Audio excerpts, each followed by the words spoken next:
Welcome to a Healing Peace podcast. My name is Kimere Baker. I am an overcomer. I am very passionate about helping others to achieve an abundant life fueled by spiritual principles and emotional balance. In this podcast series, we delve into spiritual self-care. Yes, we will explore exercising our minds and bodies, but more importantly, we will discuss strengthening our inner being, embracing God's love, and being filled by the fullness of God. As you take this journey with us, we want to inspire possessing your authentic selves and happiness. Glad to have you back, family. Before we delve into this episode, I want to do our PSAs. It's been a while since I made our wonderful announcements. Please subscribe to our channel on whatever music device you're listening on. Leave us a review. Not only that, but partner with us by sharing our podcast with your friends. When you do these small items, you not only support our show, but you are blessing others in return. Yes, you are. You're blessing them with this positive message that we provide in all that we do. Now, back to this episode. We are going to talk about confidence. This past week, I was telling a friend how during my schooling years, I was not popular at all.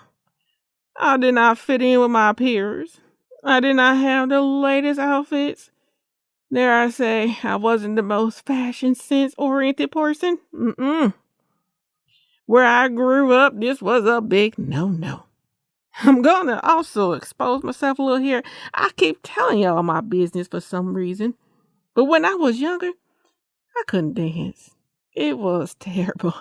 They'll do the little Soul Train line. The sister couldn't get down that line without people poking fun at me. Yeah, it was not my strength. But of course, in all these things that I share, boy, was I ridiculed. My friend, she asked me, well, how did you survive school under such conditions? I'm going to tell you how I did it later on. In the meantime, I believe to understand how to gain confidence, we must first examine the opposite behavior. What is the opposite of confidence? I'm glad you asked the question. It is self-doubt. Since we are highlighting our wonderful Moving Beyond Emotional Hurt course, which I hope you guys have checked out so far, it's a great course. But in the course, we have a segment on understanding self-doubt. In this segment, we explore self-doubt, but also provide a few techniques to infuse your being with God's goodness instead of those negative, nasty, false core beliefs. I'm going to play a highlight from our audio lesson, which is taken directly from our podcast series. Yes, it is. After the audio, I will provide some strategies to have confidence that wows. I'm continuing to explore how women respond when people or life experience hurt us. Again, we asked women to answer this question, and we're going to spend time throughout this series to address their responses, or our response. The number 2 answer to how we respond when experiencing hurt is self-doubt. What does it mean to possess self-doubt? The short answer is that we lack confidence in the reliability of our motives, personality, thought, and the like. Self-doubt usually occurs in relationships when we tend to take ownership of someone else's perception of us. It may be in the form of conflict or in the form of another person's influence in our lives. like I shared before, it takes time to heal from emotional wounds. But I want you to be encouraged by the fact that God knows that it takes time, but in that time, He is still with you. He still believes in you. He doesn't want you to give up. Okay, I got a little carried away. Let's bring it back. Let's talk about some of the characteristics that happen with self doubt. Okay. One is you may find it difficult to complete tasks. You may sabotage yourself in thinking you are unable to accomplish the task. For instance, for those who are students, you may think about, okay, I'm gonna fail an exam. I'm gonna fail an exam. I'm gonna go fail it. And you're so consumed by that notion of failing that you don't study. And of course, because you didn't study, you actually failed the exam. In this particular case, it's like you're sabotaging yourself by the way that you think. And this occurs in our relationships with other people. You may interact with others with the level of insecurity to the point that they find it difficult to be around you. You're just all over the place. Here's another one. You may overextend your efforts on a particular goal to make sure that you're successful. You overextend because you don't want to be known as a failure. So you overcompensate for your self-doubt. And this comes up all the time when you're around people who are always boasting about their achievements. They're overly compensating. And how about you compare yourself with others? And in the process of comparing yourself with others, you emphasize your lack of confidence in your abilities. Something that Elijah did, he minimized his achievements with God. And we can do the same thing. We minimize who we are, the things that we're capable of doing. Therefore, you reduce your influence. You stop being a person of influence because you're consumed with the thought that you're not good enough. You can't achieve anything. Now, I bet you did not realize that everything that is occurring with self-doubt actually consumes us. When I began to research this information, I was quite surprised. I was surprised because I was like, oh my goodness, if this does not apply to me. Despite moving beyond the taunts in school due to being so different, I personally still wrestle with self-doubt. I like to say that I'm cured. I am not.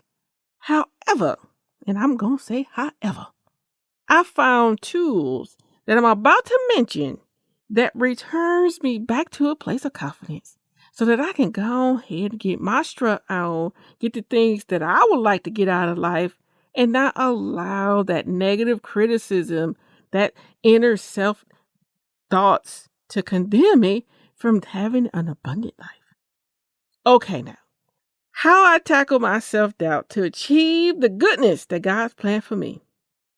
I must admit, the first tip that I'm about to share with you guys, I cannot take credit. This is something that I've had the privilege to witness from my mama. I did tell her mama, so here it is. I told you one day I'm going to talk about you on the show. But this time it's going to be some good stuff. I'm going to share the goodness that you've been doing. Yes, she is. That my mom, she's been having a spiritual awakening. She is reaping the benefits of putting God first in her life, as well as understanding the power of His Word. During this pandemic, boy, have we been home with ourselves. In this time, for my mom to keep her spirits up and her mind going good and right, she wakes up every morning and reads her power scriptures that provide affirmations to who she is. And ladies, one morning, I woke up and I listened to her repeat the scriptures over and over again. It was actually quite cute and inspiring all at the same time. She's determined that every day she is going to remember who God has declared her. She has repeatedly told me that when she starts her day in remembrance of him and his declarations, she always has a better day. Not only does her day go well, but she is more confident. She actually does have a cute little strut. Her leg goes up a little bit. Why? Because she knows that she's an incredible woman. And you know what? Yes, we all have flaws. She got some too, because we're human.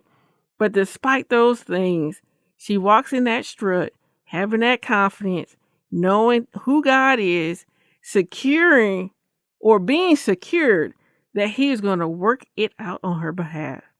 Now, I'll tell you what, she does tell me all the time when I'm being faithless, now, come here, that ain't the power of God. You better go and check yourself. Yep, she sure does. I welcome that level of faith and that challenge because sometimes we need a little help to get out of our heads. So tip number 1 is to begin your day with affirmations. You are incredible, intelligent, and a loved woman by God. You have a Father who will fight your battles and wants to tell you daily how much He loves you. You can blend your affirmations with scriptures and other quotes that embody your spiritual, physical, mental, and emotional well-being. And going back to my story in the beginning, how did I get through all that ridicule and that criticism as a young kid? I will tell you that these affirmations were something that I put into practice even at a young age. It may not have been as spiritual as God's word, but at the time, just knowing that that was not my permanent state, I would think, hey, y'all might be teasing me now, but wait till later on in life because I'm going to be somebody. I'm going to be the one with the money, and you got to look up to me.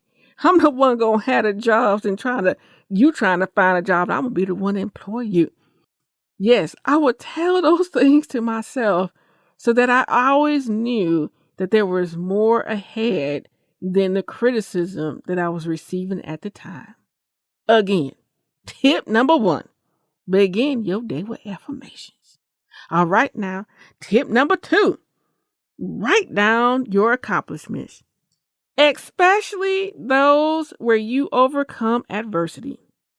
Ooh, I'm going to tell you, this is an important tip. When you keep a record of overcoming, you realize that you have the strength and the ability to conquer future obstacles. I would like to say that we will no longer have problems. Wouldn't that be wonderful? But then we all know, we turn on the news and it lets us know right away that that is not possible. I will also share with you guys, this past week has been interesting for me. My electricity went out again. Now, the last time I talked about my electricity, it was due to a storm. This time, it was due to me using a space heater and blowing the electrical grid. Initially, I was like, what in the world was going on? Why? Why now? I don't got time for this. I got things on my schedule, things I need to take care of. I don't got time to not have power again. And this was even more crucial because this time it was the office area. And what's in the office area? The computer, Wi-Fi. I'm going to tell you, not having Wi-Fi, you start acting kind of foolish. You're like, oh my gosh, I'm going to watch TV. I'm going to use the internet. I mean, you can start panicking. But not only did I not have the internet, I didn't have the computer. And I looked at it like what was going on with a blank stare. Because I was baffled. I was like, what am I going to do with myself? I got things I need to get done. Well, after staring at the computer and the wall for a minute, I decided, okay, let's go ahead and call that electrician. Unfortunately, though, well, I guess it's kind of fortunately, I have that home warranty situation, But with home warranty, you have to call, and then they have to put in a ticket. And then after the ticket, you have to wait and see who will pick up the order. Then after that, then you get the little scheduling. Delay. Of course, I wanted my internet and computer like in the next couple of hours. Unfortunately, the only time they can come was 4 days later. I said, what in the world? So I started thinking again. I need the internet. I need the computer. But not only that, it was like, Kimmy, you also need that stove and you also need that refrigerator. So I know at the moment the Wi-Fi was a priority, but eating and being able to cook is also a priority. And time went by. Now, in the previous episode, I shared how when the power went out, the Lord provided candles. He allowed me to eat and shower. Blessings all day long. So I knew. I said, somehow we're going to work this out. You're going to provide me Wi-Fi and the computer before 4 days? Yes, you are. And sure enough, I started looking around the house and I started locating the part of the house that still had access to electricity. This was great because the other grid of the house had the stove and the refrigerator. You know what I did next? Yes, I did. I moved that internet and that computer and I hooked it up to the other part of the house that still had electricity. And can I say, oh, happy day. Oh, happy day. I needed this workaround. Why? Because I got to do my job. And of course, this podcast, I was like, oh my goodness, how am I going to make sure I get my episode out? I can't record. I don't got no edit. Right. You hear the drama. But anyways, not only was I had the opportunity to get my Wi-Fi back on and the computer working, but I also figured out how to get the stove plugged in to something good, get the refrigerator back on and clicking. Again, the Lord was working it out. And in this moment of adversity, God brought provision. And in his provision, I overcame the adversity. I know you have your own stories, and that's why I'm encouraging you. Write them down and go back over them when adversity hits. When you do this, you will be confident that you can tackle anything thrown at you. Last week, I gave you guys an assignment. I requested that you read Matthew 26, 36 to 46 and notice what Jesus did to overcome the adversity of going to the cross. Now, he wasn't removed from going to the cross, but he had to get to a place where he was willing to get to the cross. What did he do? What did you guys discover in your homework assignment? You know how I like my homework assignments. Okay. Well, I'm going to tell you, because remember how I said to you, I wanted to give you the answer, but I was waiting. Well, now I have my opportunity. I'm going to give you the answer. Jesus overcame his emotional state and adversity because he was gut level honest with God.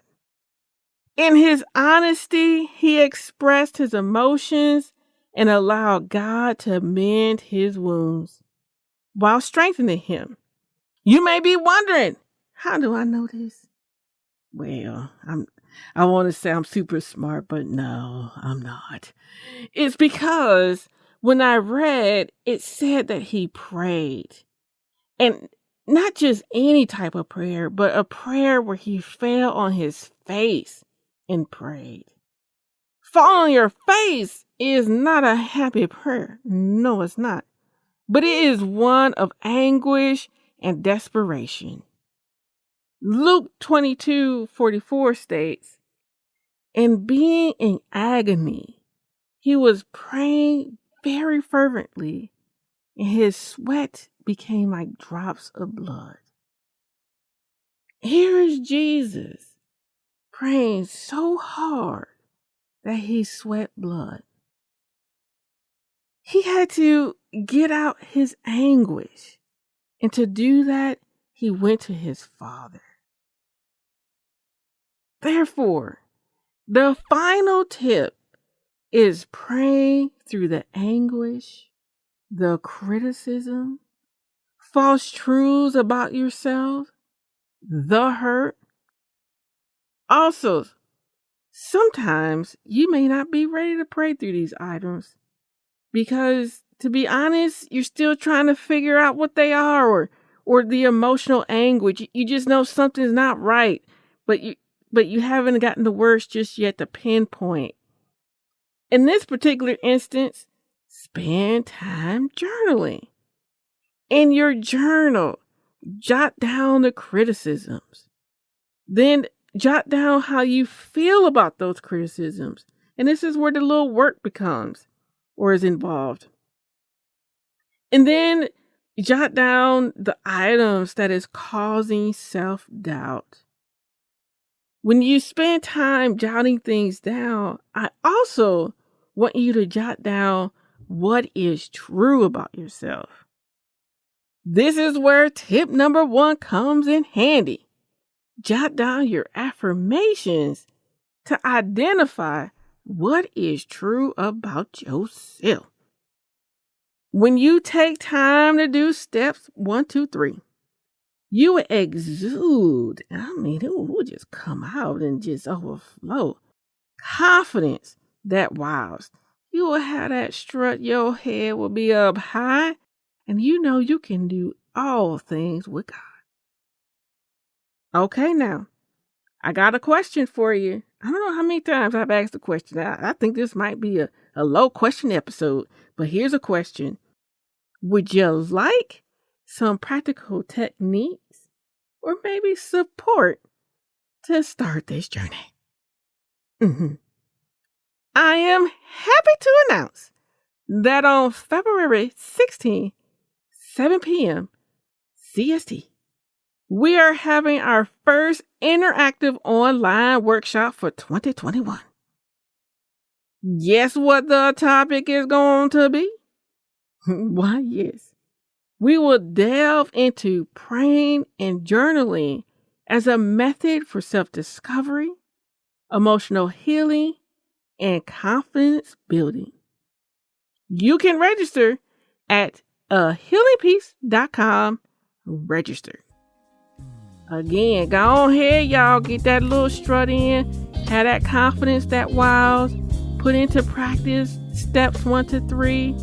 Come join us February 16th. And together, we're going to wow everybody. All right, now. Come back next week for more encouragement.